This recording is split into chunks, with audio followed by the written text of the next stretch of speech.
Participating via internet, please click the raise hand feature located within the Zoom application screen. If connected via telephone, please dial 9*9. Let's see, A, call to order, roll call of directors, please. My pleasure. Board President Shea. Here. Director Case. Here. Director Kilkenny. Here. Director Oyserman. Here. And Director Ruggieri. Here. Thank you. Thank you. Any changes to the agenda? Anybody? Let's adopt it. I move that the agenda be adopted. I'll second. Open it up to the public. Do we have anybody? Maybe.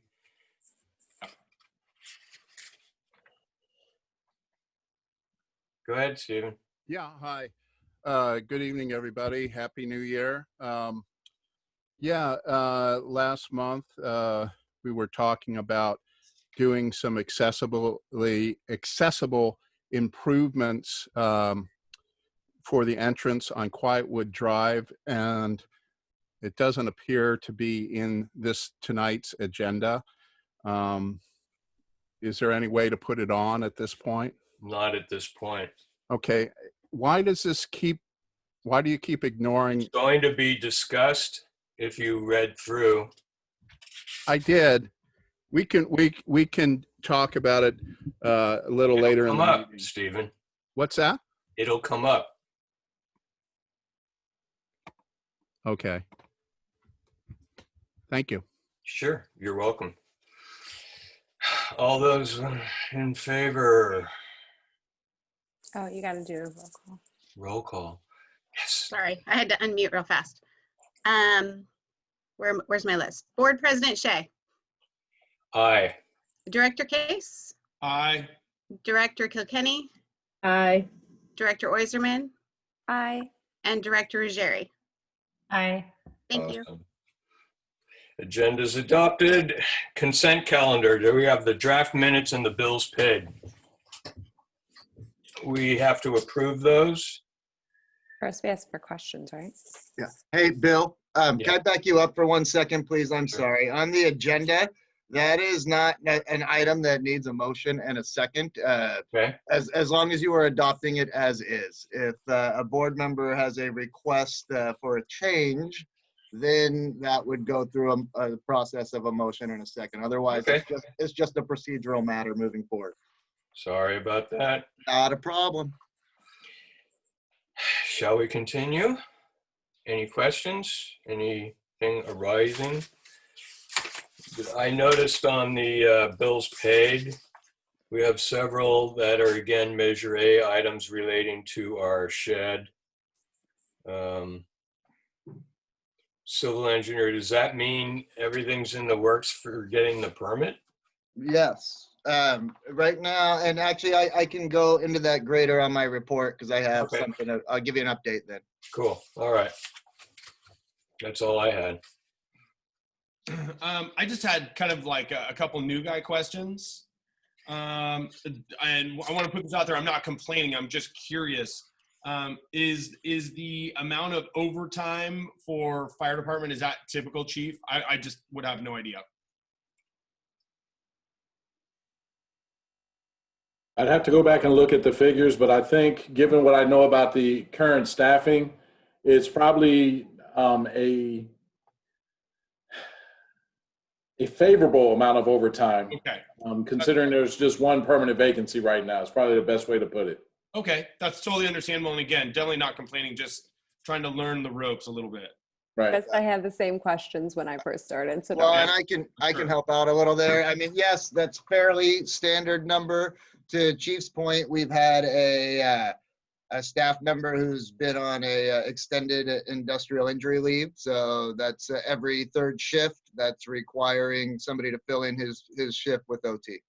Great. Okay, cool. And I think my You only, bet. oh, sorry. Can I piggyback on a question really quick?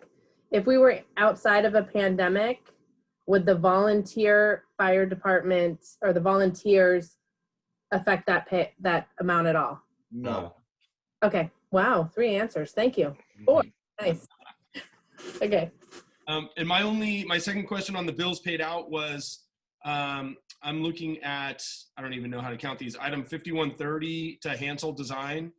I was just curious, like, is that for taking us to the finish line of the design? Like, where are we with Bill and his payment? Like, do we have a certain amount of money that we are paying him and we're just cutting it into chunks, or how's that done? No, he's billed on time and materials. Okay. So it's all time spent. Okay, cool. And then So it's all, invoices are detailed and things like that. Okay. So that's worked into the overall plan for the site Correct. for the new building. Okay. Correct. Anything else? Okay, so we need to approve this. Do I hear a motion? I motion to approve the draft minutes of the regular meeting from December 8th, 2020, and the bill paid. I second. Okay, let's open it up to the public for discussion. Any takers? Hello. Hello, Stephen. Hi. I'm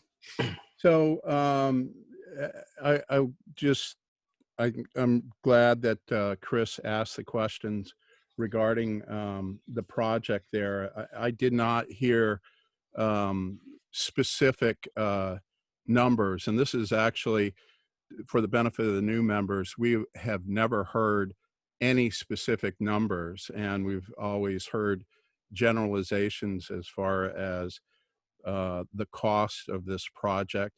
It is a concern because initially we were promised, I think 2 years ago by Eric, that it would be 13,000. Bill would be expect that the project would cost 13,000 and change all in, and we're blown past that a long ways. So when they have time and materials, it's basically Bill is running the meter, and unless you have containment of those costs, I can guarantee you this project is going to be very, very expensive for the community. I urge you to look at this and really try to get under the hood as far as the details of this project. That's all. Thank you, Stephen. Thanks, Stephen. Anybody else? I guess nobody else wants to chime in, so let's take a vote. All those in favor? Bill, let me call the names first. I Let's start with you, actually. Board President Shea. I will say aye. Thank you. Director Case. I'll be honest, I'm not sure what we're saying aye to right now. The consent calendar. Oh, the And the consent- bills paid. Okay, aye, for sure. Director Kilkenny. Aye. Director Oiserman. Aye. And Director Ruggieri. Aye. Thank you. To public comment, open time for items not on the agenda. To the public we go.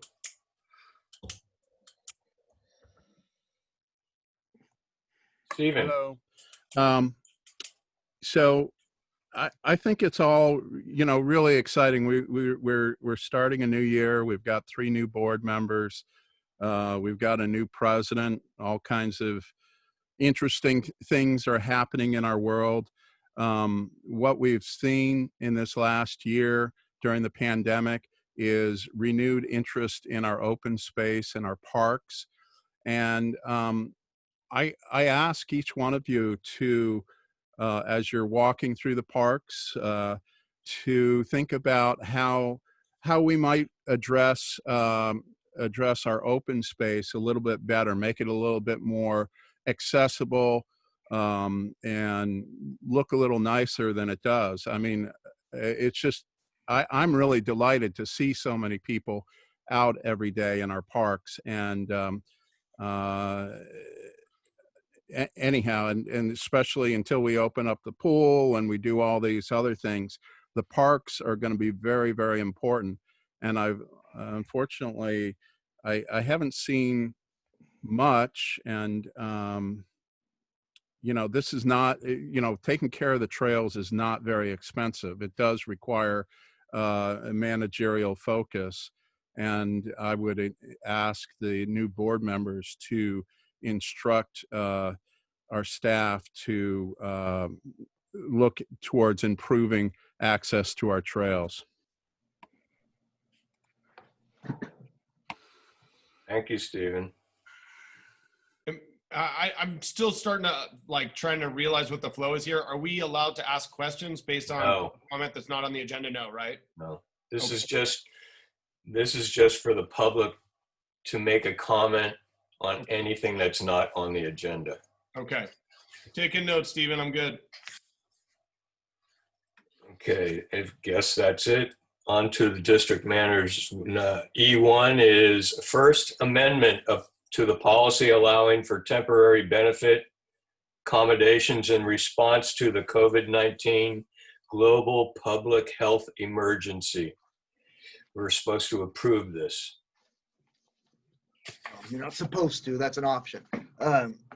So I tried to give a fairly detailed lead in, just recognizing that many people on the board weren't here when we originally passed this policy in September 2020. For a quick piece of background, this policy was a supplement to the Families First Coronavirus Relief Act, which was a federal piece of legislation that was passed, basically granting paid leave to people impacted, employees impacted via the COVID-19. Unfortunately with that, it just kind of took a very generic approach, and it looked at a standard 40-hour week. It didn't take into account our safety professionals who work greater than on average 40 hours. In fact, they work an average 56-hour week. So we made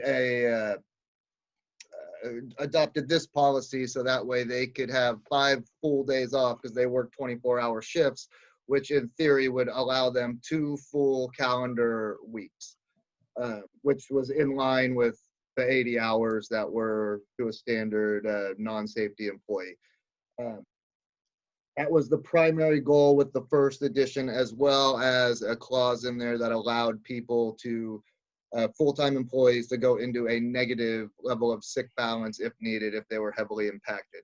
On December 31st, the FFCRA expired and was not, and to the best of my knowledge, has yet to be and has not been renewed as it was written by the federal government. There was also subsequent state legislation that also was not renewed. So given that, unfortunately, the public health crisis has certainly not waned, and if anything has gotten worse, what staff is recommending and proposing is that this policy be extended, first off, until March 31st, and then secondarily, the board consider adding 2 part-time, very specific part-time positions to this. Those positions are for our preschool staff as well as our after-school staff that work directly with kids 5 days a week. The hours allotted to them are not the same at the 80-hour clip. It is actually set to give them the amount of hours that would also allow them to take 2 full calendar weeks off paid. Keep in mind that with a lot of the Obamacare and the the Healthcare Act that passed a few years ago, part-time people do earn and accrue sick time after a certain period of time, of which all of our people qualify for. They can actually earn up to 24 hours of sick time throughout a year. So this isn't a completely unprecedented thing where we're giving them. We are recognizing that they are working in a position of heightened risk. for the district by generally and directly interacting with public on a daily basis. And we are recommending that that is recognized through this policy, and that if something were to happen, that they were to get sick, that they know that they can be afforded some paid leave under these very specific guidelines. I have included our original policy, which states the qualified reasons for leave. I have also included the fully amended policy. The amended policy also would include all regular full-time who were previously covered under the Family First Coronavirus Response Act. Go ahead, Saban. I just wanted to let the new board members know that the reason it's expiring and we didn't do it for a longer period of time is we just assumed when we had done it that we would do it until the Family First Corona Response Act was done, and we assumed it would keep getting renewed if the pandemic was still going on. We didn't expect insurrection and all sorts of interesting things going on the Capitol. So if we want to keep our, view consistent, I recommend that we approve this. And it's basically a way of letting our people know that we care and we appreciate what they're doing, and we know that they're putting themselves out there. I do know that some other, is it San Rafael, Chief, did not do this. And they had some issues with some of the guys and gals who did test positive. And I feel like our district may not have a lot of funds to give people the salaries we might want to give them, but at least we can show them that we do care about them and that we do appreciate their work by giving them time to get healthy and take care of themselves during this pandemic. That's just my 2 cents. Go ahead, Kathleen. I have a question. Do we really, if it only goes till March, if we approve it till March, are we revisiting this in March? No question. If we are adding the preschool teachers, shouldn't we take it to, could we take it to June and cover the rest of the school year and possibly into summertime? Where You could, to answer your question, yes, you could take it to June. The thought behind this being March is that it gives an adequate amount of time, as you can see just from the last couple months, to A, where are we going to be at with vaccinations? B, where is the overall infection rates, the positivity rates, the case rates going to be at that point in time? And adding an amendment that simply extends it is actually a pretty procedural, simple maneuver.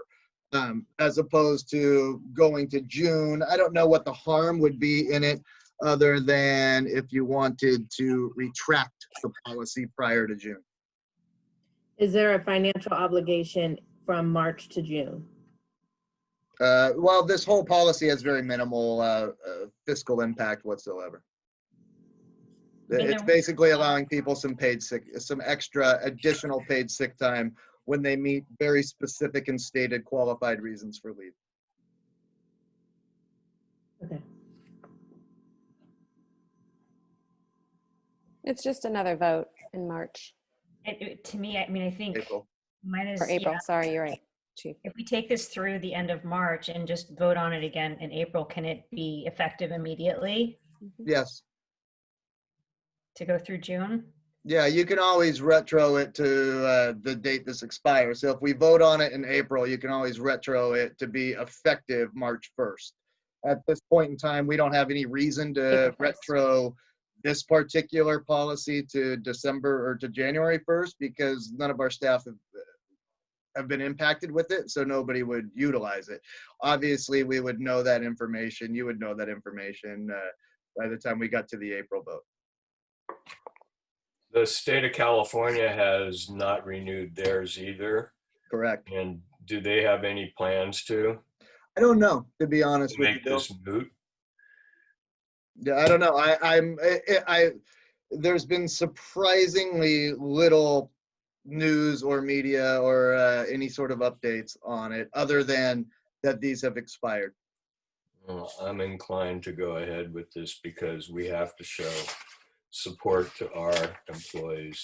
I There's think no more, question the about it. question is, do we do March or June? I think that's the question at this I point. think it's written as March 31st, so we'll go with that. Can I ask, hey, Chief, do you think your staff perceives a difference in us pushing this to March versus June? Like, do you think that, I totally agree that we want to show them that we stand behind them in any way that we can, especially when they're doing something so valuable for the community. I believe that they'll be thankful that you actually demonstrated that from January 1st to March 31st, you support their effort with a clause that you may look to renew this if necessary, moving forward from March to June. So I don't think the reduction of a couple of months are going to make them feel like they're not being supported, by no means. Okay, thank you. Yeah, absolutely. Thanks, Darren. You're welcome. So we're going to approve. Do I have a motion to approve? I motion to approve the First Amendment to Benefit Accommodations Policy due to the ongoing COVID-19 concerns as written to expire on March 31st, 2021. A second. Open it up to the public. Stephen. Yes, maybe the state of California and the city of San Rafael knows something or has analyzed this a different way. Unfortunately, this is reported as not costing much money. Well, I don't know what that actually means, and that's not really a financial analysis. Of course, we want to be kind to our employees, and especially ones that in their line of work it might get this terrible disease. The thing that concerns me is we may be creating a benefit that unintentionally just never stays out of the compensation package, and so such moves need a little bit more analysis than it's not going to cost very much, because that's where mistakes get made. Sounds like you're going to prove it tonight. You've expanded the this to I guess all of our employees. It sounds like. And I just wonder if it's really necessary. Yesterday I went downtown to San Rafael, and I saw all the vacant shops. I mean, basically, we're going into a recession, and we don't know when all these restrictions are going to be lifted. It's nice to be a government worker and get your bills paid for, but there are a lot of people suffering, and if we do not take, measured care of our budgets, we may find ourselves in a place that we don't want to be. So I guess I would say it sounds nice. It sounds like more icing on the cake. I would restrict it to the safety employees, but I guess you'll probably vote whatever. But when you're talking about being kind to your employees, I hope you also be kind to the future of the district. Thanks. Please do. This is another one where we don't respond, we just listen. Right. No, you're welcome. No. You can speak No, your what? mind. Listen, or we can't respond. I don't want to break any laws. You can respond. This is a agendized item. So that's the difference between having a board level discussion and not having a board level discussion. Okay. So, and right now you have a motion and a second, you don't have a vote. So if you have additional things to say or questions, that would be good, Chris. Can I? Go ahead, Chris. So in his comment, he mentioned that it's an added benefit to future employees and everything else. Can I just confirm that it's just delay for COVID and they have to meet certain criterias in order to even benefit from this? And should nobody ever meet those criterias, then it is at a minimal cost or no cost to us to have this approved, correct? Let me take it one at a time. Okay. And I'll probably do it backwards because that's the order I'm remembering it right now. Yes, if nobody uses it, there obviously is no cost associated. Okay. In terms of future employees, we have 18 full-time positions, 9 safety, 9 non-safety. So that number's not changing. And then on the part-time level, that is why the positions are very distinctly called out for our preschool staff as well as our after-school staff. The conditions are stated in the policy, and they were taken word for word from the Family First Coronavirus Response Act. Those were their qualified reasons for leave. Okay. Perfect. Thank you. You're That's all. welcome. I just wanted clarification. No problem. I would just say my 2 cents here to respond is that, and I'm a little biased since I'm a teacher, but those preschool teachers and those aftercare people, they are doing a tremendous service to the entire community by watching those kids so that their families can, in fact, continue within the economic platform that they're hoping to achieve. And so to leave them out when we would be supporting other people with other employees within the district, I think would be short-sighted. So I totally support this. Thank you all. Shall we call a vote? Ready? IR. Board President Shea, Aye. Director Case, Aye. Director Kilkenny. You're muted. Sorry, I No. didn't hear you. Bill Shea made a comment, aye. Thank you. Director Oyserman Aye. and Director Ruggieri. Aye. Thank you. Thank you all. Now on to number 2, Resolution 2022-01. 2021-01. Joining Marin County Special District Association. We're supposed to approve this? That is what I'm asking and recommending. So we are members of the California Special District Alliance or Association, sorry. As I kind of put in my memo there, it serves a lot of purpose, a lot of advocacy, a lot of education and staff training opportunities, as well as certification opportunities.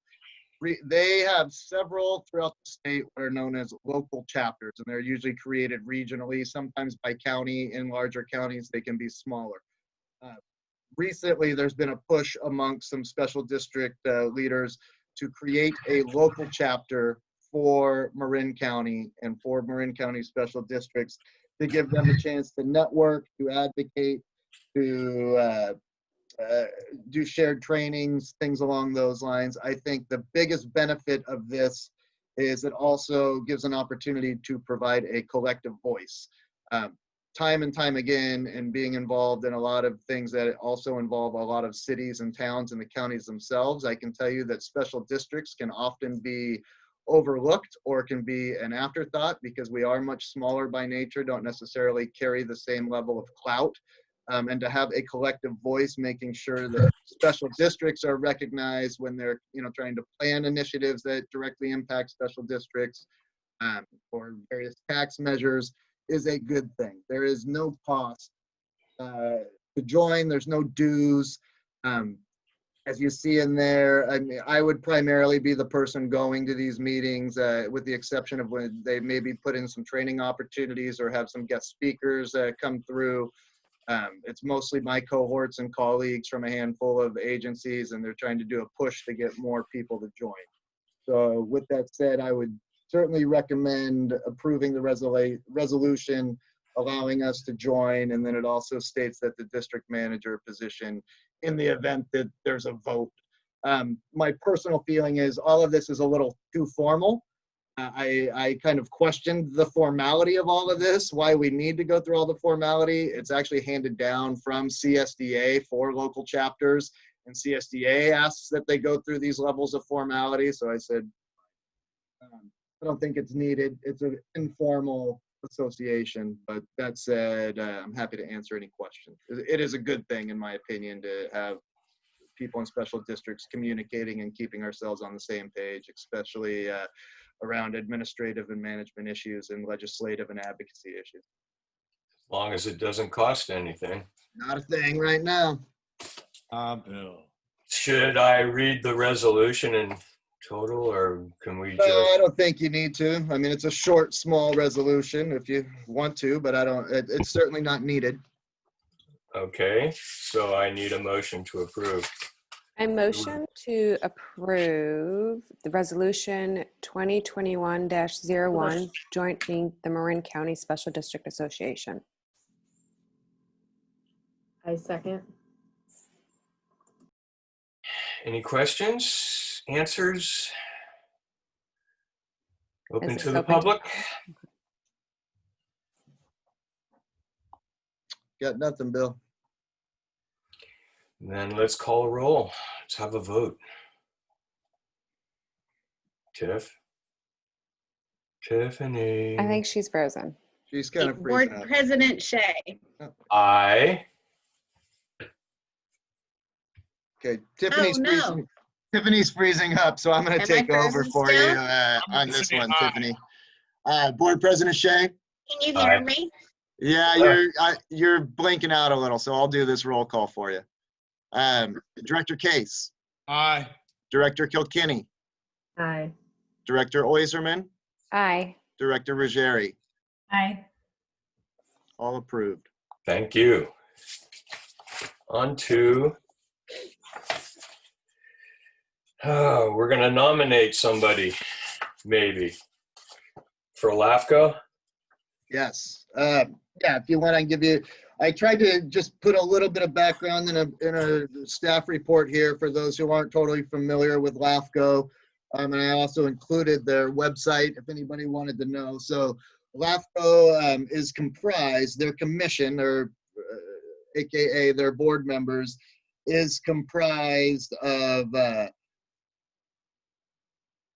elected officials from the 11 cities and towns, the 30 independent special districts, and the 24 dependent districts. I don't think I put on here, or wait, I did. It generally includes 7 regular members divided between 2 county supervisors, 2 city council members, and 2 special district members, and then 1 public member representation, so kind of an at-large member. The special districts are responsible for nominating special district nominees. You have 3 courses of action you can take at this point in time. Somebody on this board can state their interest, and the board can make a motion and a vote to nominate that specific person. If you are familiar with somebody from another board and you have a specific individual elected official from a governing body of another special district, an independent special district, you can nominate that person, or you can simply take no action at this point in time. Taking no action will not mean that you do not get to vote.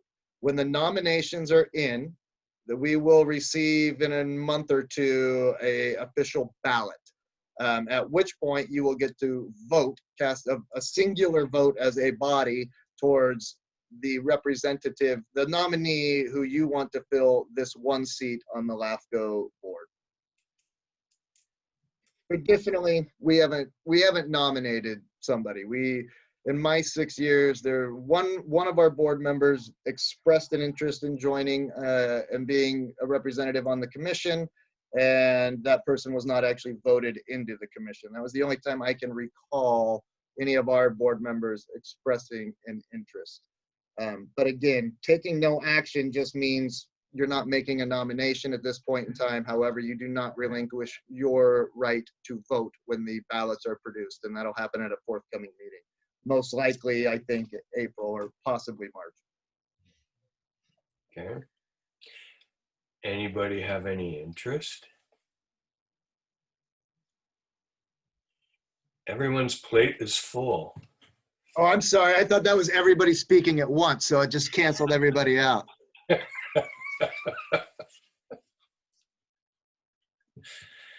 Well, since it appears we have no nomination, we'll pass on this agenda item. So we get to vote if somebody does decide to be on there Yes. from us or from other, just confirming. Yes, when the elections come, you can see the nomination forms that I put out here that have A, what the nomination form looks like, and then B, what a candidate form looks like. So the people who are nominated that choose to do it fill out a candidate form. They state their background. They state why they are interested in being on this position. All of those materials will be presented to the board within a packet at a public meeting, and you will make a vote based on that, just as we have every other year for the past however many years. Mm-hmm. I think it's every 2 years. It is every 2 years. Yeah. Okay. We don't need to open this up.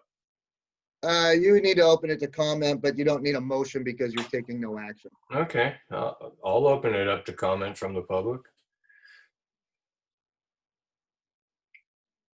Go ahead, Stephen. Hi. So LAFCO, and for the benefit of new members, is actually a much more important agency than it sounds. It sounds incredibly boring, but they will be the deal makers of the future of our community in some important ways. When it happens, I don't know, but merger with San Rafael might come up, merger with our fire departments, expanding our borders. All kinds of things happen on that board. It's kind of boring most of the time, but you want to be there when the actions happens. And I would love to see someone from our community be on that board. So I guess you've passed on the opportunity. I urge you to pay attention to LAFCO. There's one additional thing that will be happening, not only to our community, but all throughout the unincorporated areas of Marin County, and that's with the housing allocations. New housing laws basically have required that we build, not just zone, but build affordable housing in our communities. Not a bad idea, but unfortunately, unincorporated Marin County has the majority of this allocation. Marinwood has been targeted as a really great place for affordable housing because we have good schools and we're close to the highway. This is one of the larger political pressures that is going to affect the future of our community, and LAFCO certainly would be involved with that. So I guess what I'm saying is, don't pay attention to this one because it's important. That's all. Thank you, Stephen. Okay. Appointment to the board liaisons to Fire Commission and Park and Recreation Commission for the calendar year 2021. I see an outgoing Fire Commission board member, and I am an outgoing Park and Rec Commission member. So I have 3 board members that hopefully would be willing to step in at any one of those. Can I make a comment? You may. I think it's fun and very informative. Different things are discussed. I personally will probably continue going to the Fire Commission meetings because I like hearing the stuff that comes up and the things that the chief says. I feel like I'm more in the know about the world that we are in our little community. So that's just kind of a plug. I know that Chris really knows a lot of things about the community. So my suggestion Don't shoot daggers with your eyes. I say, Kathleen, you might want to do the fire because you know a lot about the park and rec. And Lisa, you might want to start off with the park and rec. So that's just my suggestion. What about Chris? Well, we only need two. We can make Chris do other things. Don't worry. Okay. I'm sure there's plenty to go around. You know, I should state, the Fire Commission meets the first Tuesday of every month at 7 p.m. The Park and Rec Commission meets the fourth Tuesday of every month at 7 p.m. Both bodies' meetings generally last about an hour. Where And is it's all on Zoom. Well, right now it is. When we get back to in-person meetings, they both meet here at the community center. And the park and rec does sometimes meet outside and walks around and looks at various things around our community. So you get to sit outside, which is kind of fun until the fall when it gets cold. and it's not fun. And then you learn to bundle. I'm okay with doing the fire. If Lisa, you want to take Park and Rec. I can take Park and Rec. That sounds good. I guess I have a question. So this is just kind of another new person question, as Chris calls them. No problem. So as a liaison, what is our role in these meetings and in these commissions? Well, I mean, you can see what it states in real terms. You attend the meetings, and oftentimes you speak as a voice from the board, or you can bring items back to the board that came from a meeting and kind of dish out on some of those reports. You don't get to vote on any voting matters. That's relinquished to the commissions, but sometimes it helps the commissioners to have, kind of, you serve in essence as a spokesperson to a degree for the board, yet obviously you're stating your own, for the board, but you're stating your own opinion. If something came up at a board meeting that I forget or Luke forgets or the chief forgets, oftentimes you can chime in there. It's just a connection, direct connection during meetings for the commissioners to a representative for the board. And our commissioners have been on our commissions for quite a while, and a lot of times it's helpful to have board members on there for the board member themselves, because different items are discussed. They look at things in different ways. They're the commissions, while they are an advisory body to the board, they're also a support system, an advisory body to staff. So we tend to have different levels of conversation. Board is focused on policy, financial oversight, and things along, general governance, while the commissions get into the weeds a little bit more. Can I give an example? Okay.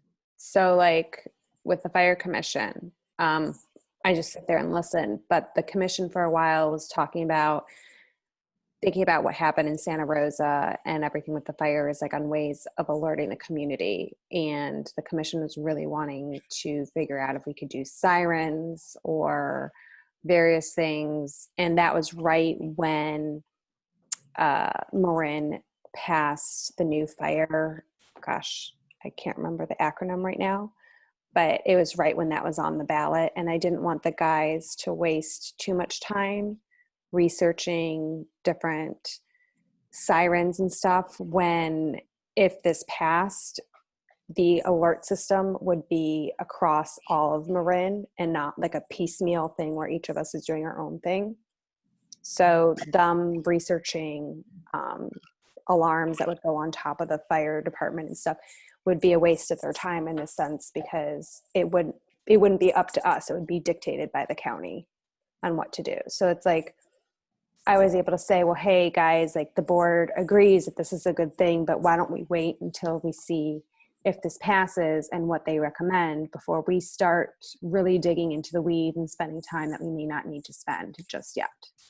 So it's more in that sense where like, I didn't vote. I didn't tell them not to do it. I just said, hey, just think of the higher level thing before. So just,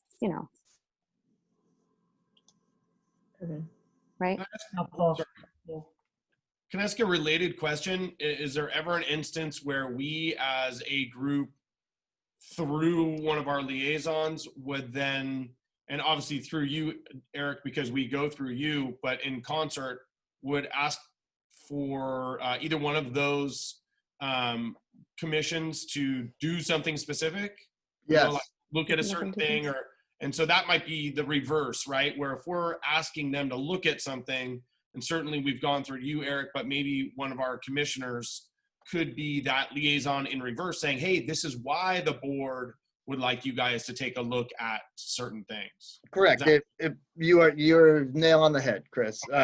They serve as an advisory body to the board. So if they wanted the commission to research a potential recommendation, that is certainly something that could trickle down. And then, yes, that board member can certainly provide some of the board perspective while all of that's being talked about, and then can also come back and report on, if that becomes an agendized item and the Park and Rec or the Fire Commission or chair isn't available for the meeting, the board person can certainly convey, here's the thoughts and wisdom that, was discussed during the commission meeting. Perfect. Thank you. Yeah. I So, should like, state that's too that with Chris the- is actually a former commissioner. He was on our Park and Rec Commission, way back when we also had a pool commission, I want to say. Yep, I think so. Long time ago. So like the Park and Rec Commission goes around and looks at all of the open spaces that we are responsible for, the parks and those kind of things, and audits them once a year, and then gives the board a written list of the things that might need repairing, and kind of gives them priority list that they've worked on with Luke. And it used to be that the fire commission would work closely with the fire department, with the personnel, on things that they would need possibly updated and things that they would need serviced in the future, so that the board, and then bring that to the board so that the board would know that these are things that might be coming up on the horizon. So there's another way that the commissions work, correct? Am I right, Eric? Yeah, I think the former of what you mentioned is more of a bit of a staff tool, and it's just a reference for the board, not necessarily a, hey, board decide, because you're looking more along the lines of just general maintenance and those things, and not necessarily large capital investments by that stretch. But they're eclectic. They don't, they can ebb and flow and move on. I mean, the P&R Commission helped draft up a policy for, like a recognition policy about putting plaques and things like that in the park, things, memorials, things along those lines. So they were very helpful in that. And they both contain very knowledgeable people. Our Park and Rec Commission contains, a retired park professional, as well as a current person who works as an open space planner. We have several retired firefighters on the Fire Commission. So there's a lot of subject matter expertise currently within there as well. And since there's a report in every board packet, I don't have to report anything, correct? Correct. All right, I'm on. Yeah, no, they're their own separate meetings. It's a good thing, and I don't think there is an incredibly defined role. I think it's good on both sides for people to be involved. It's a learning experience no matter what. So Chief, don't forget anything. So have we made a decision? Kathleen, you're going to be fire, and Lisa, you're going to be Park and Rec? Do we have to officially say, should I say it? You don't need a motion No. because Okay. Bill has It's the an power to appointment. make the appointment. Okay, I just- perfect. Just made them. Perfect. Since we're doing this internally, do we open it up for comment? Every item, Bill. God, I love this job. Let's open it up to comment. Doesn't job mean that we're paid though? Not on your life. Hi. Hi, Stephen. Yeah, Bill, I would hope that maybe you could kind of reframe some of this your frustration in a more fruitful manner.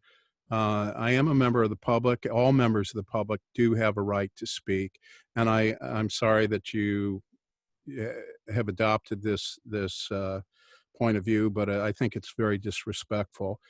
I just would like to say I wanted to comment on the boards and what I see them their role, and it's not to create to-do lists for our staff, but to provide policy direction and some big ideas. So, for example, in the parks, I mentioned,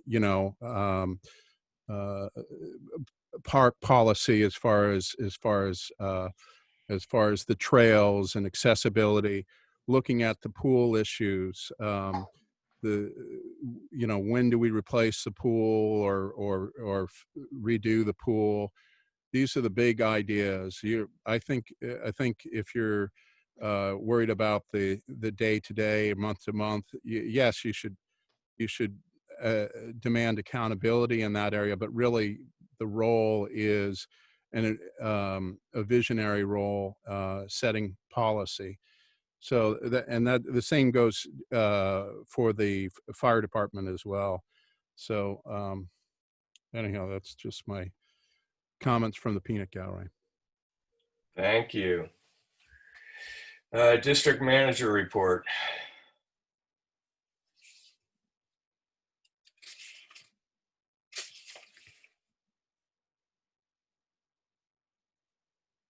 Before I forget, I meant to make a note on here and I didn't, and I think I made a note last time. And I'll have a much more detailed financial statements next month going through Q2, but we have started to get our first round of tax deposits.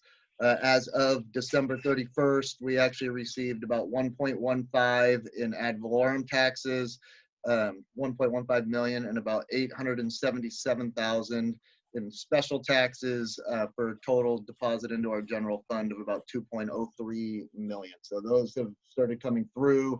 It puts us slightly ahead of track from what we budgeted in terms of December represents 55% of the estimated tax receipts for the year.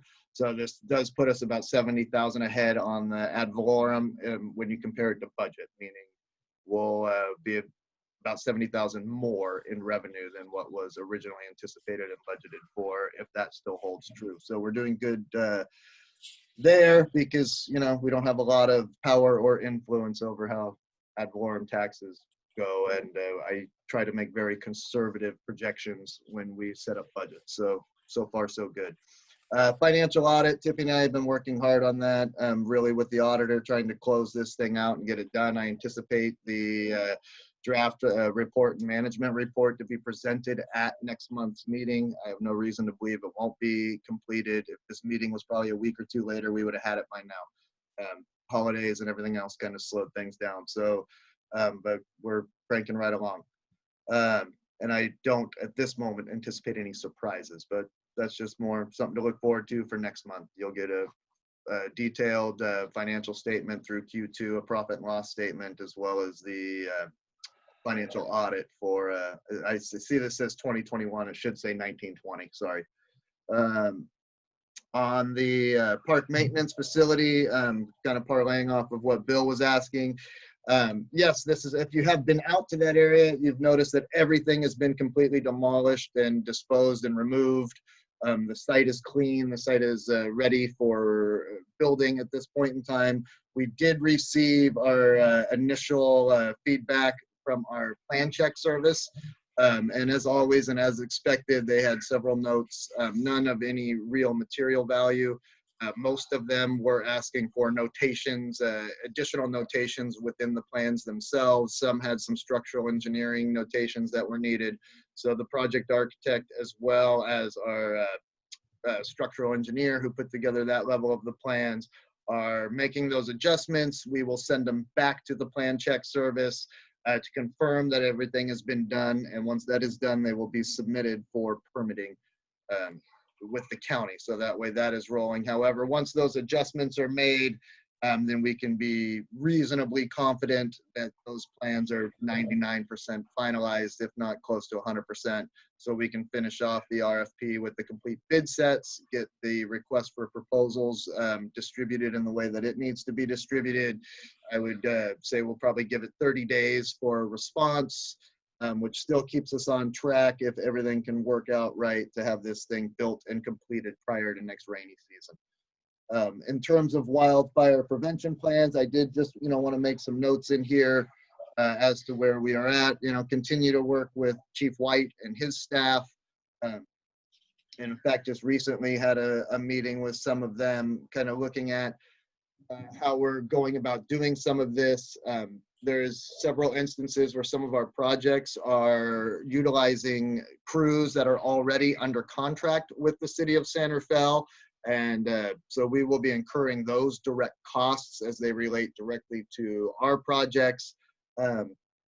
Anytime we move in with a third-party contractor, like say if we bring the goats in, something like that, those contracts occur directly between us. The reason we met with San Rafael was, in the era of transparency and to keep things very clean, I wanted a written agreement in place between our two agencies that says, yes, we will reimburse the city of San Rafael for these direct costs related to wildfire prevention efforts, because these fundings are coming from the Marin Wildfire Prevention Authority, which is, highly, just like all government agencies, that's a JPA, but it's still highly regulated, and we wanted to make sure we had everything kind of on the button tight with that. So some of the things that, for an example, San Rafael, they had the contract with AmeriCorps.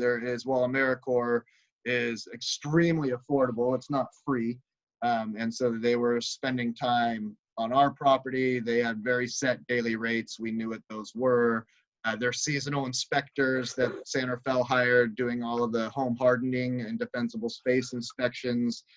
It's very easy to calculate out their burdened hourly rates and keep track of that. So these are the types of direct expenses that we can't pay AmeriCorps directly, or we can't pay their staff directly, but doing it through San Rafael makes a ton of sense. And their experts who have brought their people in and supervise them is simply a resource that we don't have. I wrote it here, but I feel like I have to reiterate it. I remain grateful we have the relationship we do with Chief White and his staff in the entire city.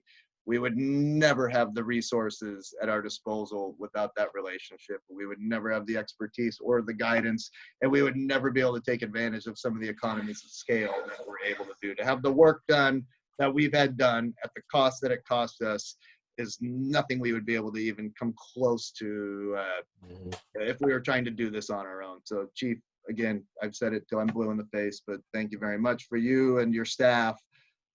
They've been excellent to work with.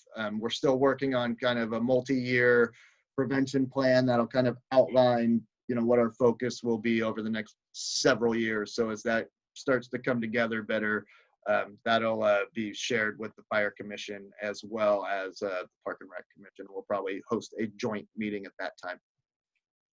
Awesome. Go ahead, Savon.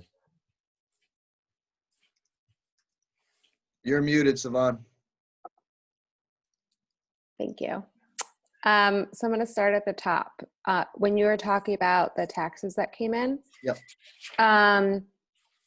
Just kind of to reiterate, we don't have sales tax or anything in the area, so it's just property taxes that we get. For those who are new, in terms of what we got, you said that this is a little bit more than we expected. What is this in comparison to what we got in previous years for our taxes? Like, is this, we've been told that we are going to, by some members of the public, that we need to be careful because we're not going to see as much revenue coming in, but our taxes are taxes. And so this is the same basically amount of money that we have been getting year after year, correct, Eric? It's a little bit more. It tends to always go up. I haven't had a chance to really kind of do a prior year analysis on it, but I Okay. can certainly add that to next month's report, which will, kind of cover us through Q2 and explain Thank where you. it is. I think I anticipated maybe a 3% growth in ad valorem, Okay. and we're exceeding that at this point in time. Okay, yeah. So right now we're just, leaving some money on the table for events that we can't run and, losing no money because we can't run them. In terms of the park maintenance facility, when you're saying that the sealed bids are going to be opened together in a public setting, I'm assuming we're going to schedule a special Zoom, or is it going to be in a board meeting? It won't be a board meeting. It will be a meeting for that purpose. Okay. But it won't be a board meeting. I mean, obviously the board is welcome to, watch and observe, but it Okay. won't be part of a regular board meeting. The bids will be, staff as well as the architect will go through and make sure that the bids are complete, make sure that the bidders are qualified to work on this type of a project, both legally and from a professional standpoint. And then obviously we would present the qualified bids to the board with a recommendation on accepting, or, with a recommendation of some level, but it'll be up to the board to authorize to enter into agreement and accept a bid. Okay, So that perfect. part will come to a board meeting. And it's all Zoom. So, all right. That was my comments and questions. Okay. Anybody else? Eric, do you have any sense of what those, like, what neighborhood those bids might come in on? I would hesitate to even tell you. Okay. That's what I I expect it to be a very large neighborhood, meaning from the low bid to the high bid, I think is going to be a huge variance. Okay. So at this point in time, until we can actually, get the plans and get the bids and get them in, I would be hesitant to give you any sort of a number on Okay. Thank you. it. Mm-hmm. Anybody else? Public comment? Hold on, Bill. Chris, I will follow up on that really quick and just also let you know that one of the things that we're trying to incorporate as much as possible and looking at some of the design aspects of this are what's known as alternative additive additions. So alt ads is the small phrase. So there's certain things that we have planned in here. And rather than take it all into one base bid, we can have the base bid, more of the kind of core of the building, and then these alt ads say, and if we wanted to add this, it's X amount. If we wanted to add that, it's Y amount. The bidder, the district has the option to accept or deny any of the add alts, but the bidder is locked into those add alts at that point at that cost. Okay. And that's often where we get a large variance is in the add alts. Awesome. Thank you, Eric. I appreciate it. Yeah, no problem. Sorry, Bill. Go ahead. Let's open it up. All right. Stephen. Yes. So I wanted to also start from the top. Sivan, you're right. Our taxes follow the real estate market, and for as long as Eric's been here, it's risen. Although prior to Eric's coming here, it actually declined. The point is not that we get a little bit more taxes every year. Fortunately, knock on wood, the real estate market's strong.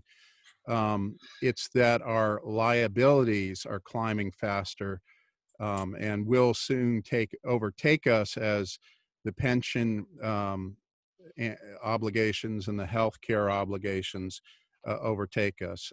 So that's why we need to be cautious. Also, there's capital improvements are on the horizon.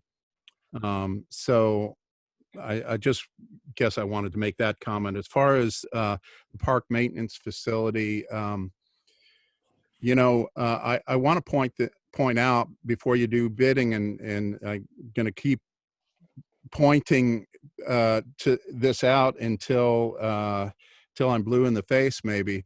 but the facility that we have built there does not allow for the free for our vehicles, our prime vehicles, to move around adequately. They'll have to the way that building has been constructed. It's wide, and in front of it there's a holding pond and a walking area. Well, that's the area that has been traditionally used for turning around our vehicles, storing landscaping waste and whatever, and they're doing it now. There's a huge amount of space needed to turn around a vehicle 180 degrees. And as you walk down that area, you can see the tire tracks in the mud, and you can ask yourself, okay, what's going to happen once this building's going to be here? How are these trucks and the trailer going to turn around? It's minimum 54 feet to turn around. No one would build a firehouse where you couldn't move the fire truck in and out of the house, the firehouse. And unfortunately, we're about ready to build a facility that is not going to have easy access. Now, ironically, where we have this temporary facility would be accessible, would allow for movement of our vehicles. And quite frankly, I know this is heresy, but if we put up a 8-foot fence around where we've got a temporary fence, and called it a day, I think we would be fine. Now, it wouldn't be beautiful. It certainly wouldn't win any Architectural Digest awards, but it would be a more practical facility than the one that is being envisioned. When these bids come in, I have been a government bidder in the past. I urge you not to or look askance on time and materials contracts, because you have no control of cost. I don't know how in the world you plan to control cost here. The board doesn't want to talk about cost. The board has not discussed this with the public, but it's going to be the bill that we all have to pay. And so you know, 3 board members left this project on the table for you, 3 new board members, and 2 of the old board members. But this is going to fall on your shoulders should this be not financially successful. So I urge you to really, you know, question all the assumptions that you've been been given, and really ask for specifics. This is a very substantial investment for our community. Other than that, I mean, I'm glad we're taking care of the wildfire prevention. I will have further things to say later on in the meeting. Thanks. Thank you, Stephen. Thank you, Eric. On to fire department matters. We have draft minutes of the fire commission meeting. We're going to review. Any comments?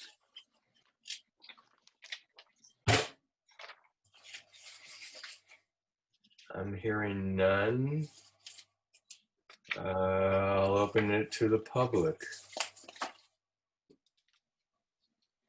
You're good, Bill. On to... Hold on. Stephen. Real simple. We need more detail in these reports. This is kind of a joke as a report.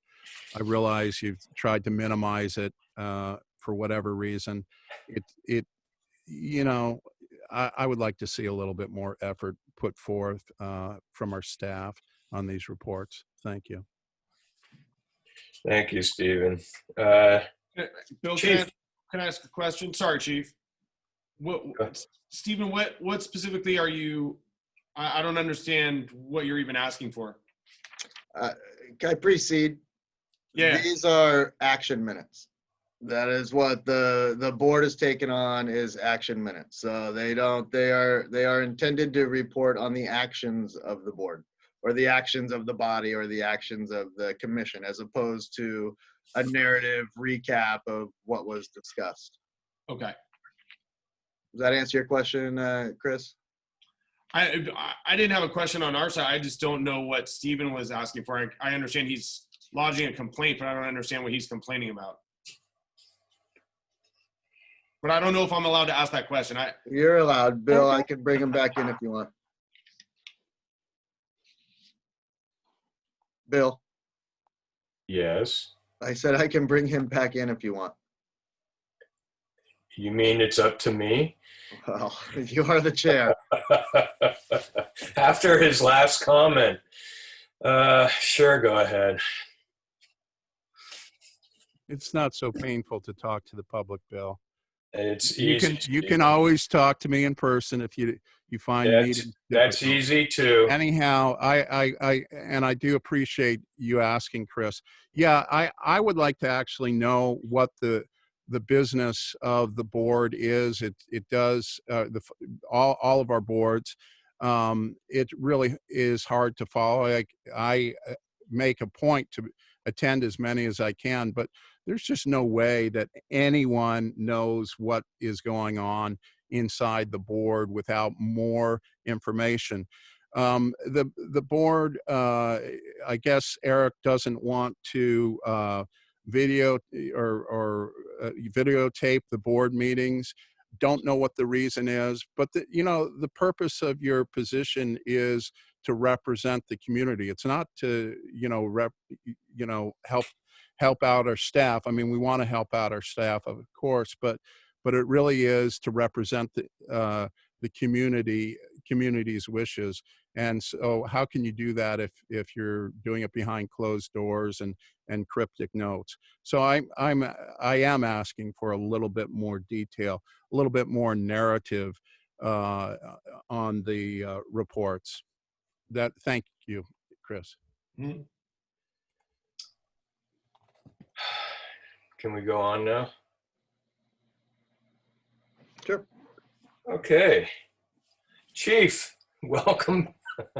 Happy New Year. Good evening and Happy New Year to you and District Manager Drykosen and all of the Board of Directors and Mr. Nessel. It's a pleasure to be joining you this evening. My report is not a very long report this month, and maybe that's a good thing. I guess the month of December had just a couple of incidents. I'll speak to those a little bit later on. But I'll start with the Marin Wildfire Prevention Authority and some of the most recent things that are taking place there.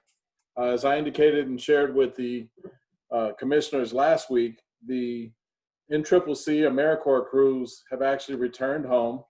They're not going to be here as we had anticipated all the way through March, which is very disappointing. However, there was a COVID scare, and those individuals were required to return back to their base location. And so with that, I think there was only one confirmed positive, but that was enough to ensure that we had to discontinue operations for a little while. And so Quinn Gardner, our emergency manager, is actually in discussions with some of their personnel to see about getting them back out as early as March or April.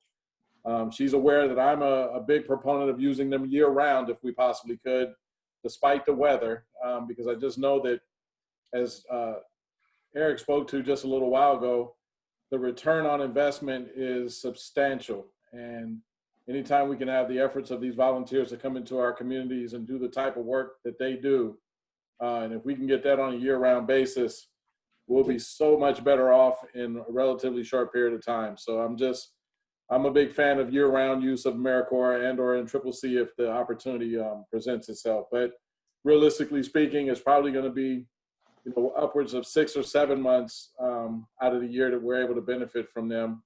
And I believe that's an increase from what we've done in the past. So I'm not complaining, don't get me wrong.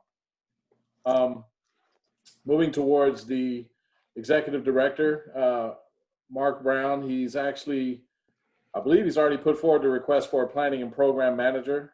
He advised me yesterday that the checks will be going out this week 55% of the tax revenue received will be the amount that the agencies will receive this week.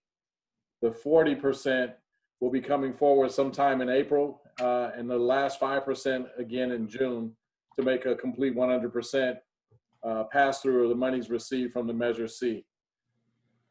There is a year-to-date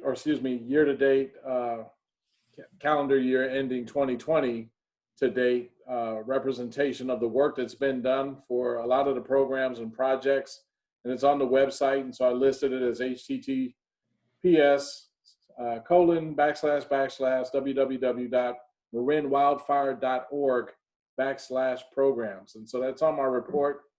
Please go to that location and take a look at what's been done. I have to say that we're really excited to look ahead to the 2021 work plan and all of it that's going to come forward from that. We have not expended core revenue thus far. We've only received, or we'll be receiving 40% of the funding coming from the MWPA. However, the core projects are going to really be the bulk, 60% of the revenues coming in. And so those are going to be larger scale projects, things that impact the open space efforts, things that impact, for instance, evacuation planning and other work related to things that require RFPs and work that goes across zones, let alone just the smaller projects that we were able to get a lot of traction on in 2020. So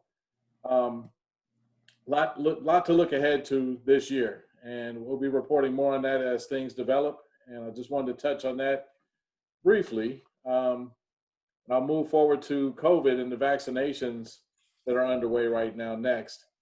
The time I drafted this, just prior to the holidays, we had just received the first rollout of vaccinations for some of the essential workers. And so I'm happy to state that we had volunteers step up from both Marinwood and San Rafael Fire Departments and other county agencies to provide vaccinations to some of the skilled nursing facility staff, some of the long-term care facility staff, and others who were really at high risk and have been continuously at high risk during the entire pandemic. Those were some of the first wave of vaccinations. And unfortunately, I said fortunately, it sounded probably like unfortunately, but fortunately, we were able to actually begin the effort to vaccinate first responders. And so yours truly was among the group that received their vaccination just a few weeks ago. Thank you. And I had no adverse reaction. Thankfully, none of the Marinwood or San Rafael staff or others, from what I understand, who received the Pfizer vaccine had any severe reaction. That being said, the understanding I have and the word I'm getting, though, is that the second dose, which I'm due to receive on Thursday, is the one where folks are starting to possibly feel some fatigue and just a general malaise after taking that second dose. And so while things have been relatively good so far, I'm hoping that we continue with that same track record as we move forward this week and next week while we provide the second doses to our members. Very happy to see that effort. There's, how should we say, there's a lot of volunteering that's taking place right now. Marinwood, San Rafael, administrative staff, members from various agencies in a large number have been coming through and working at the points of dispensation to ensure that those vaccinations are actually being administered and being done in a timely manner. The vaccinations that we have available to us, and I need to put that out there and make it clear that we're not leaving anything undone. If we have vaccine left over for whatever reason, we're picking up the phone and calling to try to determine if there are any folks who had not received the vaccine that can come forward, who are on duty as an example, and receive the vaccine. We've actually now moved towards the possibility of doing some of the administrative staff as an example, because they're considered essential workers and we don't want them to be in a predicament themselves as well. So it's moving along pretty well. Probably not the traction that we all would hope for at this point, but we also had some supply issues from what I understand, and that given that, that's affected our ability to actually deliver on the scale that we would like to have delivered. But moving ahead, I understand the president has, or the soon-to-be president, President Biden has a plan to do 100 million in 100 days. That to me indicates we're going to be pretty much looking at this as a 24-hour-a-day operation. I'm not quite sure who's going to line up for a 3 a.m. vaccination, but hopefully there's a lot of folks like you that are raising your hand that are willing to do so. And so I'm really encouraged by the idea that we're going to have a mass vaccination program coming forward here in the next few weeks. And so I'm looking forward to that information. And I'm hopeful that the state is already anticipating some of that plan, or maybe some of that plan has been released to the state so that they can plan on how they're going to now incorporate either military, retirees, and or first responders to help be part of that solution. That being said, I did read recently at the time of this report that the state was working with Walgreens, CVS, and some of the other large pharmacies to have them help be part of the distribution process to the tune of 40+ million vaccinations. And so it sounds like this is going to be an all hands effort. It's going to be something probably unprecedented in the history of the world. But as long as they keep turning out quality vaccine and the vaccine has some sort of staying power, I think this is going to bode well for everyone. I did read that there's a third vaccine on the horizon for approval. I don't know if it received approval yet. That was from, I believe, AstraZeneca. So for right now, the 2 vaccines that we know of that are being administered are by Moderna, which has, I believe, a 94% success rate, and the 95% success rate is the Pfizer vaccine. So, I should state that the Pfizer vaccine has a 3-week window that they'd like you to take the second dose after your first. The Moderna vaccine has a 4-week window that they'd like you to take the second dose. And roughly, from what I understand, about a week to 2 weeks after that second dose is when they really feel the vaccine is probably its strongest and able to do exactly what it's intended to do after it's gotten into your system thoroughly. Moving on to emergency incidents. Just before Christmas, Marinwood crews in San Rafael responded to an exterior fire burning near a garage. Turns out the owner had been doing some sort of shop work and left rags that were full of combustibles on the rags and in the enclosed container, which any oil-soaked rag over time will start off-gassing and potentially have the reaction that this one apparently had. And so fortunately, crews got there. I think they did find the owners outside working on trying to prevent the fire from extending into the home. But there was quite a bit of overhaul from what I understand. They were able to keep the fire contained to the exterior of the building, which is always a good thing, especially given that it occurred late night. That's another major concern when we have a fire that goes sometimes undetected in the dark hours, or in the hours where generally most people are asleep. So fortunately, this wasn't a very tragic situation, but it very well could have been. And then the other incident that I reported on, that occurred maybe about 10 or 11 days prior to this structure fire. Very, very disturbing scene of a vehicle accident. But again, very fortunate individuals there were apparently 6 youth in this vehicle that is totally just almost beyond recognition. And I don't believe that had anything to do with jaws of life or vehicle extrication. I think it had everything to do with the enormousness of the collision. Did we find out what the car was? I did not. Oh, I did not. Sorry. I'll keep checking though. I'll reach out to the crews. I'm sure one of the crews can let me know. Yeah, this was a so-and-so. So I'll let you know. But if you look at that, Engine 58 responded first due on this call, and they put out the fire and transported 3 of the 6 individuals, San Rafael units transported 3 of the 6 individuals to Marin Health. But again, a very, very fortunate situation. It's probably the best way I could put it. Especially when you have 6 youth in a vehicle that was in this sort of collision. So, last but not least, as I always like to point out, for a while, for you new board of directors, there was a a going average response time for engine 58 that was almost consistently the same number for a number of months. Change. So it begged the question, was there some problem with the data, or was there a glitch in the system? Well, it just turns out that they were just on this pattern that I had never seen before for a responding company. And they were getting there in 5 minutes, and I think it was 42 or 46 or 48 seconds. Well, this month their response time may have slowed because of too much turkey for Thanksgiving or too much something or another. They added about 20 seconds to their response time, but which is still well below what you want to see as an average response time. So these are numbers to not look at and raise your eyebrows about. They're still numbers to be very proud of. And it's a testament to, more than likely, the knowledge of the district, along with crews getting out the door quickly. That's one of the things I always emphasize when I'm speaking to the members about turnout and total response time.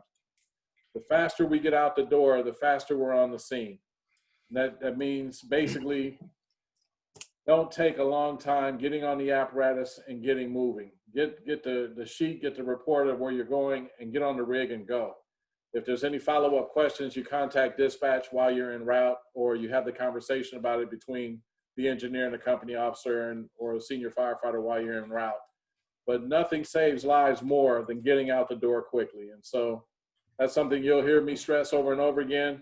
If these numbers move in the wrong direction, there'll be some conversations I'll have with the personnel. But for right now, this is nothing to be alarmed about. So just want to share again that Marinwood personnel are doing an excellent job, and they're doing an excellent job in the midst of the pandemic. So one of the things I'm looking at is the city of San Rafael is doing a service award nomination, and I'm looking to put the San Rafael Marinwood crews along possibly with the San Rafael Police Department as part of the candidates to be nominated for doing such an excellent job during the pandemic. And I have a lot of reasons why I speak to that, but I won't go into a lot of detail about it here. But I just think it's important that we recognize, or at least attempt to recognize, their efforts.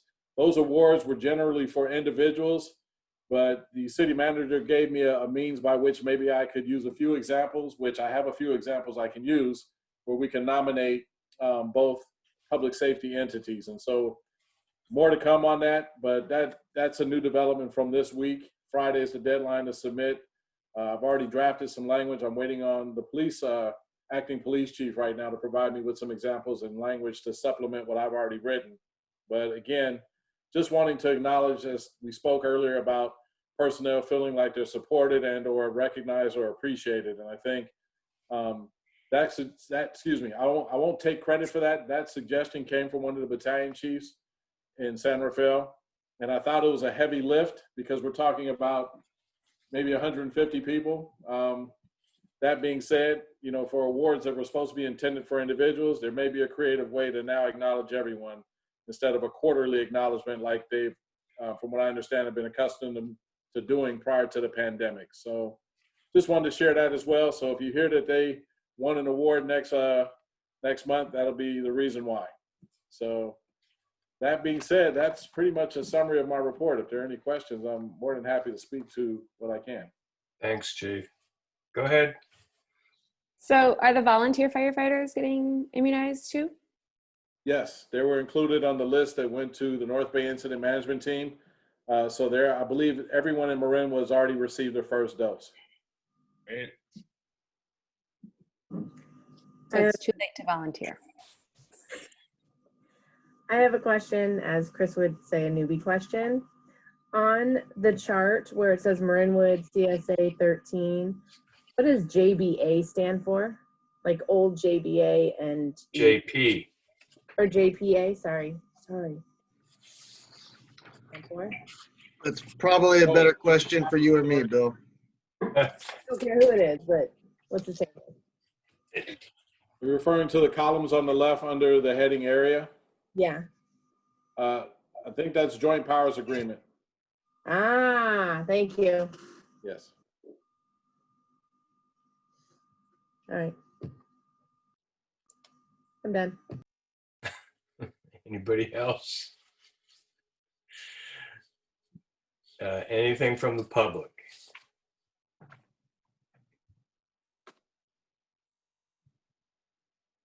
No? Chief, thank you very much. My pleasure. Thanks, Chief. Thank you all. Have a great night, okay? You Thank too. you. Have a great night. Alrighty. Date of the next fire commission meeting is February 2nd, 2021. Kathleen, that's all you. See you there. I will come though. Oh, good. Tell me where I go. Nobody else can, otherwise. That's true. Ooh. I'll just be a silent member of the public who listens in. I won't talk. Park and Rec Commission meet. Maintenance activity report. Luke, Hello, everyone.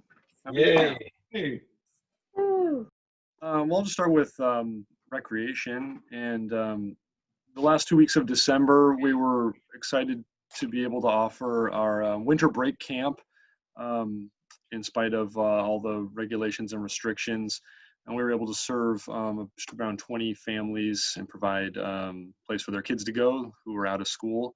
And camp went really well, and we're happy to be able to offer it. A lot of our fellow recreation departments in the county did not choose to run camps, and we were able to just have the staff, and after running a successful summer program, felt that we were equipped and able to do that safely, and everything went really well. So we're happy that we were able to do that, and we have plans to run a midwinter break camp and a spring break camp in the coming months. So big thanks to Robin for getting her staff all trained up and ready and making sure they understood all of the guidance and protocols to keep everybody safe and give all those kids a good place to be while they're home from school. We also completed our Letters to Santa kind of holiday program mid-month last month. Where kids were able to come and drop off letters to our North Pole mailbox outside the community center, and those letters got to Santa and were responded to, and we had just over 70 letters dropped off for Santa. And a big thanks to Carolyn Sullivan, who took on the role as Santa's secretary and helped facilitate that. So that was a fun thing that we were able to do in lieu of some of our more in-person close contact holiday events we usually do. Staff are busy right now getting things prepared for our spring and summer programs and figuring out what we're going to be able to put on, what classes and camps we'll be able to run, what our pool season will be able to look like, and more things like that. So they've been busy coming up with plan A, plan B, plan C, plan D, similar to what we were doing last summer, just hoping for the best, but planning for any number of different restrictions and guidelines that we're going to be following this spring and summer. And we're confident that we'll be able to offer at the very least some programs that we offered last summer and a pool season more like what we were offering in the fall, with being able to open things up to the public with some restrictions. And so we're working to get all that information together, and we will be able to sort of announce those things in the coming months as we get more confident about what kind of guidelines we'll be looking at. So it's a hard planning process with so many unknowns, and we usually have our entire spring and summer advertised by the end of February, everything in place, and I don't believe we will have enough information to really put that out there and publish that at that time. But we will hopefully have something closely after that, and we'll keep all of our participants and families apprised of what our plans are, and we'll try to have things finalized as soon as we can. But we're working closely with the other agencies, with the county and with the state, just looking at what they expect coming down the pike and making sure that we are planning accordingly. So it's tricky, it's a little bit challenging, but staff are working hard, and I'm confident we'll have the best offering of spring and summer programs that we can offer under the circumstances. So I'm optimistic and encouraged by their efforts so far. Our preschool program just got back into action in its traditional form this week after we were running a very small kind of preschool morning camp the last few months. and we just sort of brought back the teachers, and our traditional classes started up on Monday, and everything is off to a great start. And we're really happy to see all the teachers again and see all the kids.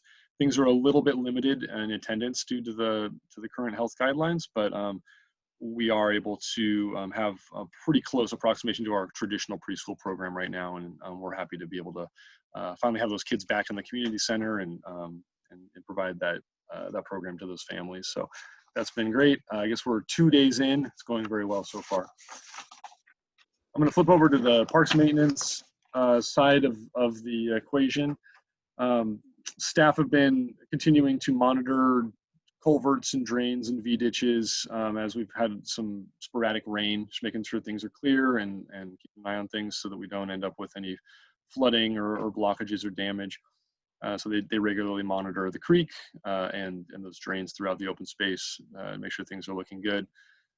We've also done some work on the 2 Marinwood signs that greet people coming into the community, one on Lucas Valley and one Miller Creek and Marinwood Ave down by the Marinwood Market.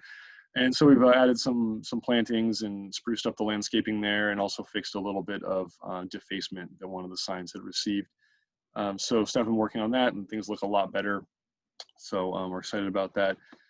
We also had a very large tree fall. I'm sure a lot of you have noticed right out as you turn from Lucas Valley onto Miller Creek Road, the large bay tree that greeted you right next to the fire station fell over on the morning of December 31st or the night before. We just know staff showed up and the tree was down, and so it's a big hole in the landscape. We were able to get it cleared quickly. Thankfully, it didn't injure anybody. It didn't fall on the power lines that were literally right next to it. We had one branch hanging in the power lines, but no damage. Didn't fall on the road, and no one was hurt. So we're very grateful that the tree fell the way it did, and we were able to get it cleaned up within a day or two. And we are working on figuring out what we're going to do in its place and get that landscaping kind of revamped. So new project that presented us with, and staff are working on getting that all prepared. We just recently had to replace 2 platforms on our main playground in the park that were showing signs of wear, and this playground is almost 20 years old. It was put in 2002, and it's definitely reaching the end of its usable life. We have had harder and harder times finding companies that source the parts for our playground. These things are sort of have some obsolescence built in, and we're finding fewer and fewer companies that can sell us replacement platforms and rails and slides and parts. And so that's becoming very challenging when things are getting worn out and things are getting damaged. It takes us a while to track things down and get those replaced. And so at this point, we're definitely recommending starting to explore options for replacing our playground as soon as it's feasible, as things are getting older and wearing out a lot faster these days. So that's something that we'll definitely be bringing up at the commission level, and staff are working on kind of wrapping our heads around what that might look like and how we can start that process. But we do perform playground inspections regularly throughout the year on all 3 of our playgrounds, and perform repairs and maintenance as needed. And I think, does anyone have any questions about Park or Rec? I have a couple. One is the playground at the community center. Is that open or closed? It is currently open. It with, is open. with some guidelines in terms of asking people to limit their space between distance and wearing masks and limiting the number of kids on a structure. Families over the weekend playing there. But the one sign that I noticed was that it's open Monday through Thursday from 10:30 a.m. to 11 a.m. Is that That is a specific sign alerting when our preschool program specifically will be there using the playground. So it's letting people know that from this hour, part of the playground will be used by our program, and we're asking people to use the other section of that playground during that time. Because that was like, I saw that sign and said half an hour. Right. That's half an hour when this part's being used, when the other part remains open that time. Yeah. And I had something else. I'll go on and wait until it comes up again. It may or may not. Sounds good. I guess I'll go next. I know that you said you don't really know, but it's probably going to be more of like what you offered last summer for summer camps. So are you thinking none of the specialty camps that had other people come in, even though we've had yoga and various things going on? Yeah, good question, Sivan. As of right now, there hasn't been an update to guidance on camps and what we can do. But one of the big limitations that we faced last summer was the duration that a session of camp had to be. Yeah. And that was a 3-week duration with the same group of kids and the same instructor, which precluded a lot of our specialty camps. And the other limitation was we had to have some isolated use of room space and where we normally hold those camps at the middle school classrooms, we had to use for our regular camps to give them separate rooms to be in and separate places to do their different activities. So we'll definitely be looking to offer as many things as we can. And if we're able to bring in some of the contractors and do some of the specialty camps in whatever capacity, we'll explore all those options and do whatever we're allowed to do. That's our commitment, is to just be able to provide the program to as many people in as many ways we can do it. But we are going to make sure that we're operating within the guidance. Definitely. Yeah. It just randomly, my aunt asked me today if she could do the woodworking camp that she missed last year. Oh, yeah. And I was like, I don't know. So yeah, we don't know yet either, but yeah. I am happy to volunteer to be on the committee that helps figure out the playground's next life That sounds great. and help with fundraising if we need to, because I have grand plans. I appreciate that. Sounds great. I came about the pool season. Mm. Usually the Water Devils start the pool season opening around, I believe it's the second week of March. Is that right, Chris? Kathleen would know. I know. Exactly. Yeah. Usually we start the second week of March. And it's before it opens up to the public, I believe. Correct. So are there any guidelines from the state of California that we're going to be able to start this in March? As of right now, nothing has been decided, but the team itself has decided to hold out at least until April before we open our season, if we have a season. And then the other members of our board will be working with Luke and Eric to figure out our relationship or our program or season with the pool. Okay. I'm just, So the guidelines have changed so that the stuff that was going on that we were doing last year with the swimmers and then the swim team isn't able to happen, or?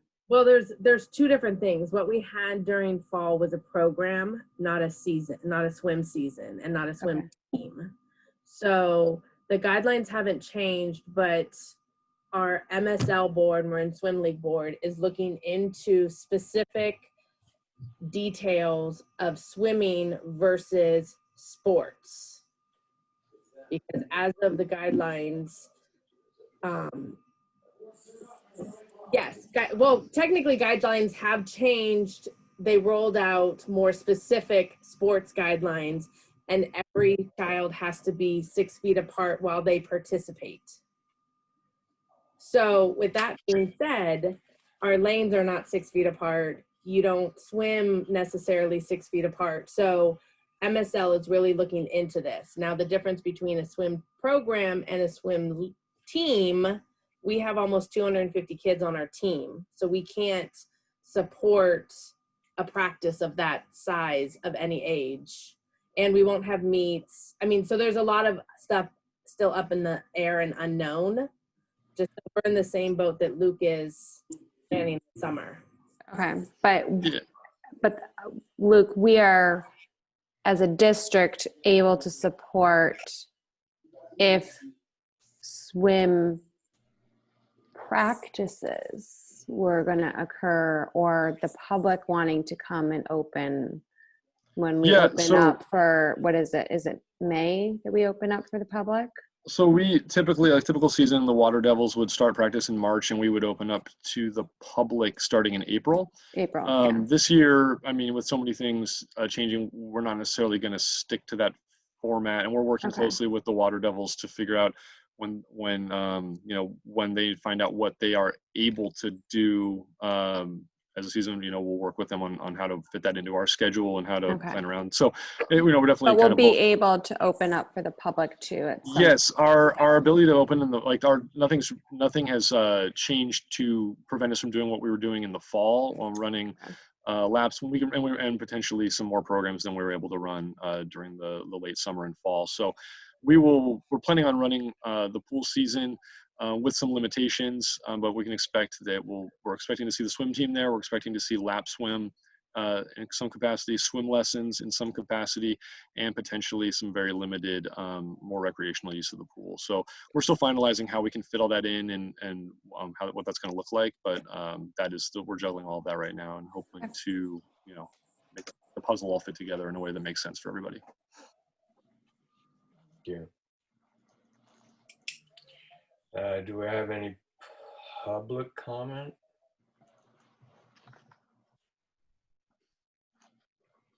Stephen? Yeah. Thanks, Luke. I want to start with the pool because it's near and dear to my heart as a taxpayer who loves the pool, and I've been a member of the pool for a very, very long time, and pretty much swim every day if possible. I wasn't able to do that last year, mostly because it would have just cost me an arm and a leg to maintain that schedule. So I found alternative ways to exercise. I think it's 12.50 a session. I forget what it was. My wife did it, but I didn't want to do it. I figured it was going to cost me like $2,000 to do the season, and I just said no way. So I would ask that you rethink how you're going to provide access, and if we're going to limit access to the pool, that we don't do it on, just don't throw it up to the general public. Just keep the community as the qualified members for membership. This way, we're going to get to enjoy the pool that we actually pay taxes to support. So I guess what I'm saying is, yeah, we got through the season last year, but it was totally unworkable as far as I'm concerned. It really just made it kind of an exclusive a venue for very few people. So I think you got to really think that business plan differently. Secondly, since this is the section on the parks, and I note that there's been absolutely no effort to make the entrance safe to Quietwood, the Quietwood entrance to the park safer by cutting in some steps and a gentle slope that would make it accessible for mobility impaired people. I don't know why this isn't like front and center, because this is a safety issue. This is a liability issue. This is a moral issue on how we serve our public. Literally, what I'm talking about is cutting the turf and putting in 4x4s to have steps to go up that hill, and then have a rope handrail, just like you find in many trails. And then as far as the sloped access, I've called it a ramp in the past. That's too fancy a word. Really, all that is just clearing out some space, and you could do that with a backhoe on our tractor. I don't know why it doesn't require a conversation. It's like maybe a day's work, a couple days work at most, and if it's $1,000 in materials, I'd be surprised. But I just really want you to put this a front burner issue. The second thing is our fountains are frequently clogged. We have a technical solution that has been offered to both Eric and Luke, and they have not purchased the fountain or authorized the work. I don't get it. I mean, this is just really basic. And the third thing is with the playground. I agree with Saban. The playground replacement represents a tremendous opportunity to make our community more beautiful. And I would love to see a natural playground, get away from what we have there currently and get something more sculptural and beautiful and something that makes a statement to our park, about our park and about our community and our commitment to our children and to beauty. And I thoroughly, I love the idea of having a nice looking playground on, was it Las Galinas? Yeah. So those are the three things. Thank you. Thank you, Stephen. Thanks, Stephen. Can I just ask a question of clarification? The Park and Rec Commission is taking up the access at their next meeting, or no? Well, Luke and I will update them with where it stands with them. They talked about it briefly and wanted an update for their next meeting, and that would be the more appropriate body by which to discuss such a thing. Okay, so they'll be looking at potential, they'll be discussing that and looking at potential options. Yeah. I mean, they kind of broached on it last time and covered on to, some thoughts on the matter. Luke and I have talked a little bit about it. We'll come back to them with a little bit of an update, get their feedback, and put this to bed. Okay. And we're 100% sure that construction of the maintenance facility is going to block off the westernmost part of the Panhandle, like in the evenings and on the weekends. I am saying I'm 98% sure. Yes, just simply due to the scope of construction that is happening, needing to fence that off, simply for safety aspects, liability aspects. There's going to be a lot of equipment out there. It'll be well fenced and well secured. If there's a means to keep something open, we'll certainly look at that. Okay. But I would anticipate that not happening. And then if we can, depending on the scope of the construction activities needed, if it can happen, great. Perfect. All right. I have one newbie follow-up question. How long do we get to be able to say that? Is that like 12 months? I'm thinking about 8 more minutes here, to be quite honest with you, Chris. If I know that there's more into fixing the end of that entrance from Quietwood into the Panhandle, and it will be discussed at the Park and Commission or the Park and Rec level. At what point, or does it not get presented to us unless we have to vote on if we install something or what happens? I just wanted, my question is I understand it's brought up a lot. When is it addressed, and how do we get answers and stop repeating ourselves is my question. Okay. Typically, an item like this isn't addressed at a board level, to answer your question. I mean, this is more of a staff level. We're involved in the Park and Rec Commission because it's come to them. They do have some levels of knowledge and expertise, but this isn't the kind of item that makes it to a board level. This is much more of a staff. This isn't policy. This isn't governance. This isn't finance. And we certainly wouldn't come to the board with a project of this nature to say, here's what we want to do, approve it. It's a matter of really just kind of more on a maintenance side. Okay.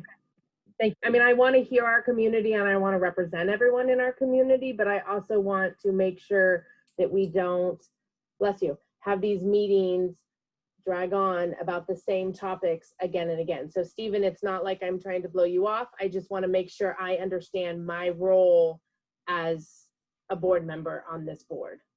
So, thank you. Is there anything else? Ooh. Then the date of the next Park and Recreation Commission meeting is January 26th, 2021. Board member items of interest, requests for future agenda items. Anyone? My only question is, we had 2 requests from last month. To those, how do we, where do those just get put to the appropriate commission? Or again, I'm just asking how that works. Well, I would say as there is updates, they would be along there as we have stuff. So I guess it's not. I guess for these last months, I just kind of saw these things more as kind of updates. So as information is available, we'll certainly keep the board informed. And most of those things would probably happen through a staff report or Luke's report or something along those lines. Okay, cool. Yep. Anybody else? Okay, public?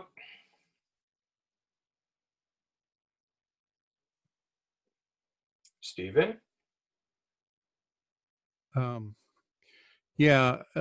Since I guess we can't talk about this maintenance issue, which is really, literally, Kathleen, we've been talking about this for 3, 4, maybe 5 years.